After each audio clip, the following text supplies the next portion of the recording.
Hi folks, Dave, the Honest Audiophile. This is the NiceHCK EBX25Ti, and these are my Honest Audiophile impressions. I want to thank NiceHCK for sending over the EBX25Ti for a review. To greatly appreciate it. NiceHCK, you rock. Alright, so the NiceHCK EBX25Ti, this will set you back $330 from your bank account, and it is a flagship flathead or earbud. It has a 14.2 millimeter dynamic driver with a beryllium plated dome diaphragm, 32 ohms of impedance, 117 decibels of sensitivity, and a frequency response range of 20 Hz to 20 kHz. The EBX25Ti comes in this black box. You get some branding, some specs. Nice little presentation. Taking off the sleeve, and you have this black box. Opening it up, and on the top you'll have the EBX25Ti's sitting, and then sliding out the bottom drawer, you get a box with some paperwork, or I guess it's more of a envelope with paperwork. And then inside the box you have a carrying case and a box of accessories. Inside the box of accessories you get a cleaning tool, a little brush on one end, and you also get a NiceHCK removal tool. Yes, these have NiceHCK cables. And then you get a big huge bag worth of tips. And the tips include silicone and foam tips, and we'll talk about those in a moment. All right, the carrying case looks like this. It's black, hard shell. This is pretty typical of NiceHCK, if you're familiar with any of their other products. Opening it up, and you have an area for the EBX25Ti's to sit, and then a little pocket up here for tips. They also include this very nice magnetic cable management. It's got a little branding on it. I also like that it's purple. Okay, let's talk about the tips here. Remove all of them out. Overall, I like the carrying case. Should fit in a pocket or a bag and protect the EBX25Ti's very well. Alright, so you get two different types of foams from NiceHCK. You get these ones that are shaped like a donut, and then you get ones that are completely covering the entire EBX25Ti. And you also get donut shaped silicone.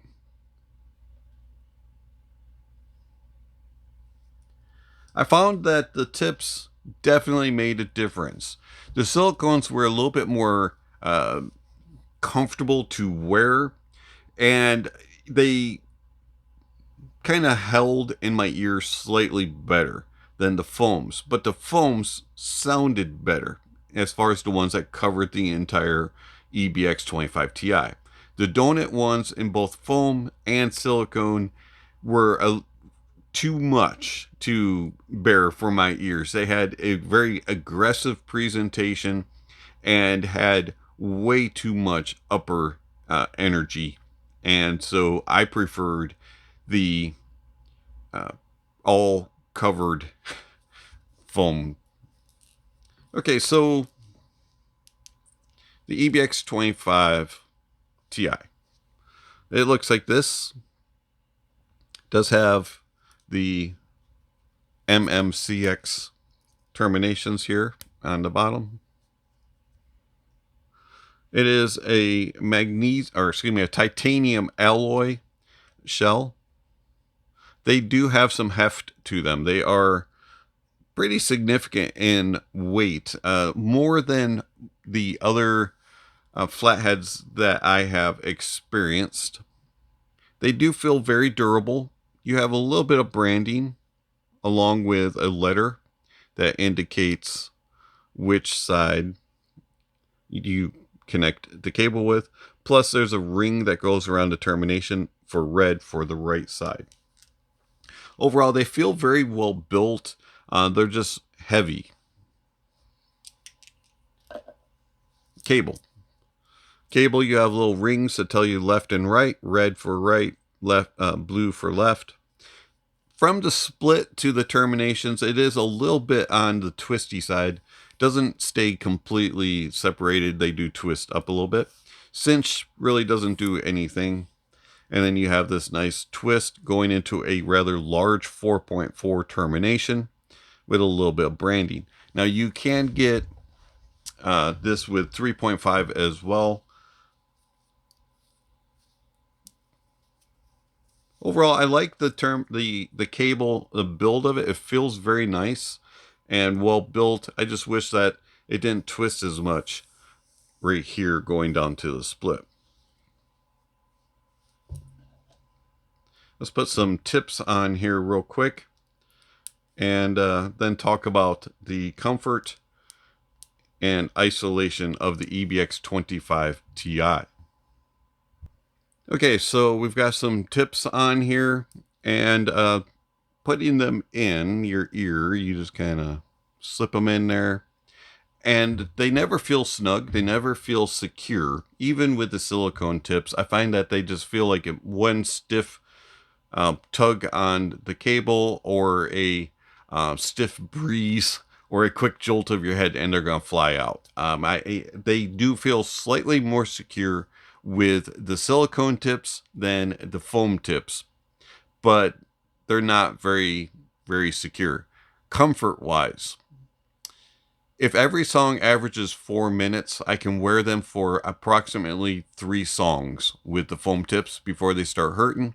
With the silicone tips, I can go 4 songs. So anywhere from about 12 to 16 minutes is how long I can wear the EBX25Ti for before they become uncomfortable. They are not comfortable at all due to the weight of the shells and the size of the diameter. 14.2 millimeter is quite large, and I don't have the largest of ear hole entries, and so things this big going into my ears just hurts. And also just doesn't fit very well. Yeah. Isolation of outside noises doesn't exist. These are more open than the Sennheiser HD 800. That you're going to hear everything around you. Music playing, you can still carry on conversations. And so if you are if you need to hear what's going on around you, loud environments, maybe you're walking downtown and you need to hear if a bus or a taxi or something is about to run you over, these will do. You'll hear it. So the NiceHCK EBX25Ti, not comfortable. They're heavy. Tips really don't help to secure it. Cable is okay. Build is nice. We're not off to a really great start here. Source pairing. 32 ohms of impedance and 117 decibel sensitivity. The EBX25Ti, they're easy to drive. Everything from very low powered dongles to desktops was able to drive the EBX25Ti very easily. No problems whatsoever. They're not picky when it comes to output impedance either. I didn't have any hissing or distortions or anything like that on higher output impedance devices. I tested them on many dongles, DAPs, and desktop, and I was surprised at how easy they are to drive and how low on the volume knob I had to go. But the EBX25Ti is picky when it comes to the presentation of the source. So the NiceHCK EBX25Ti, if you're using it with a neutral, more analytical, maybe sterile, clinical leaning type of device, they're going to roast your ears. They will not be pleasant to listen to whatsoever. They are going to be shouty, aggressive, and very, very bright and hot sounding. Putting them with a source that has more robust bottom end, some more note weight, and some warmth to it, they become a little more pleasurable, and they're more tolerable. When I was using them on most of the gear that I have, which is neutral, analytical, 3 songs. When I use them on a few of the warmer sources that I have around, I maybe was able to listen about 5 songs. So the EBX25Ti, source picky. Another thing of note, the listening level that I normally listen to is anywhere between 65 dB and 75 dB. With the EBX25Ti, I found myself consistently listening significantly lower than that. Just because when I was listening at my normal listening volumes, it was way too much, and it was very fatiguing and very painful. Lowering my volumes down to 55 dB or ish helped tremendously. So the EBX25Ti was more tolerable to listen to at significantly lower volumes. How do the NiceHCK EBX25Ti sound? Bass. What bass? There's very little bass on the EBX25Ti. The quality is there. You have the details. You have nice resolution of what would be bass, but there's no note weight. There is no impact. There's no punch, no slam, no kick. The texture doesn't exist on the EBX25Ti. The bass is non-existent. These things give you barely anything in the bass, and it improves when you put the foam covered tip on, and when you use a very warm, robust, bassy type of source. But don't expect anything to be thunderous or impactful at all. The EBX25Ti is a featherweight when it comes to bass. There's not much there whatsoever. Quality wise, technical wise, it's there. But as far as the actual notes and body and girth and it don't exist. The tone and timbre is okay, and the details and resolution is good, but I just wish that there was a lot more impact, punch and slam, and body. And, wow, I rarely ever say that. Mids. Because of that lackluster bass note weight, there is not any real warmth and body in the mids, and they're very thin sounding and very airy and very lightweight. It's almost like a feather floating in the air. There's not much there when it comes to note weight, and so it just is yee kind of going along. Plus, on top of that, they're very forward, and they have an aggression to them, and they're forthright in their presentation, and they're very bright. The EBX25Ti mids have this forward aggression about them that is just not very pleasurable to my ears. Like the bass, though, the details are there, and the tone and timbre is okay. It's just no note weight, no impact. There's just not any substance there to really bring home the music and to jive with all those details that you're given. And so the EBX25Ti is just a very bright, forward, aggressive, shouty midness, like it's in your face all the time. And somebody's just standing right here, just talking at their loudest volume. And you're like, back off and give me some space. And while you're on it, why don't you add some meat to the bones? It's just not a very pleasurable sounding mid when it comes to note weight and body. Treble. The lightweight, featherweight note weight is very much still existing in the treble. It's very light, and just airy type of sound. It extends really far. There's good extension in the treble. Nice air, nice space. The details are there. The resolution is there. The tone and timbre is okay. It's just so light. You just have no substance. There's just no body. And it's just a very unpleasurable listen. And even though it technically does things correctly, it sounds unnatural. It doesn't meld together, and it doesn't homogenize into a very natural, accurate presentation of notes. They lack weight, they lack body, and even though they're doing it correctly, it just doesn't sound correct. Soundstage of the EBX25Ti, impressive. Wide open. There's nothing in between.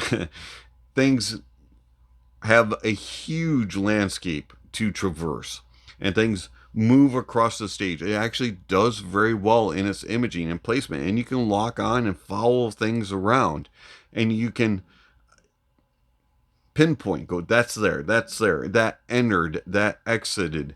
It does a really good job with its placement. Also does a decent job of being able to look into the stage. You can go several layers and depths backwards and into the stage. You can read into the stage very nicely. There's a big, huge grandness about it. It does okay with telling you, hey, this is a small, this is a medium size, this is a large, this is a grand size of venue. And you can really walk, feels like you can walk around and place things and follow things. Details are good. It does a nice job of bringing in the details. You're not going to miss anything. They're all there. Unfortunately, it's going to be very forthright in its presentation. It's going to be very forceful in, this is the detail. You wanted details. Here they are. They're right here. And then the resolution of the details is good. It's very refined, defined, and focused. Tone and timbre. Note weight is, I don't know, a second, a third, fourth, fifth thought maybe. There's no note weight. This is a very light, featherweight type of presentation. There's no body. There's no note weight. It just doesn't have any substance to it. There's just a bunch of details. It just has no note weight whatsoever. It's very, very light sounding. The tone and timbre is adequate as far as being natural. Unfortunately, it just doesn't have that note weight to really make it sound natural and correct. If it had more note weight, if it had more body, this would be a pleasurable listen. But unfortunately, because of that so lightweight and everything being force fed to you, it's just not very pleasurable. I don't have any other flatheads to compare it. I don't have any other things to compare it to this. I've heard them in the past, and I'll be honest, flatheads aren't really my thing. I have never truly been a fan of them. I've tolerated a few in the past. This one I can't. It is too painful comfort-wise, and it's too painful presentation-wise. It just has no note weight, no body, no bass. There's just no impact. There's not any texture to it. It's all about force-feeding you the details, force-feeding everything into you in this very aggressive manner. And I wanted to try them. I was hoping that these would be the premium flathead that maybe would change my mind about flatheads. And unfortunately, it just kind of turned me off even more. NiceHCK take this driver and its capabilities and put it in an IEM and tweak it and tune it, and you might have something special. But this isn't special. It's overpriced and it's not tuned well.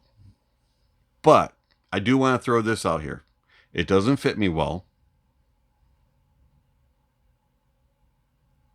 So maybe that's adding to it. Anyways, it's been Dave, the Honest Audiophile.